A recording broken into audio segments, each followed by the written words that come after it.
नमस्कार महाराष्ट्रातील माझ्या सर्व अभिज्ञताधारक बंधू आणि भगिनींनो, सर्वांना श्री स्वामी समर्थ.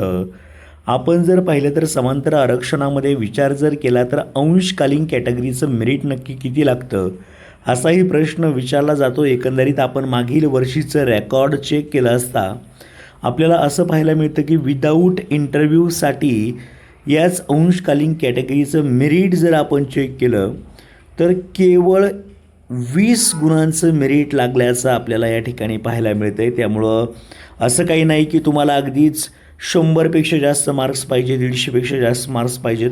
अगदी 20 मार्क्सवाला देखील व्यक्ती PCMC सारख्या ठिकाणी सेकंडरीला ग्रॅज्युएट टीचर 9वी-10वीसाठी निवड झाल्याचं आपल्याला याच्यामधून पाहायला मिळतं आहे. आणि ही निवड यादी आहे. खरं तर ही निवड यादी आहे. 20 गुणांचा कॅन्डिडेट देखील सिलेक्ट होऊ शकतो शिक्षक भरतीमध्ये. त्यामुळं काळजी करू नका, पॉझिटिव्ह राहा. चांगल्या पद्धतीने तुमचं काम कुठं ना कुठं तरी 100% होईल. तर सर्वांना खूप खूप अशा शुभेच्छा आहेत. तुमचं काम कुठे ना कुठं तरी व्हावं यासाठी शुभेच्छा. Thank you so much. All the best.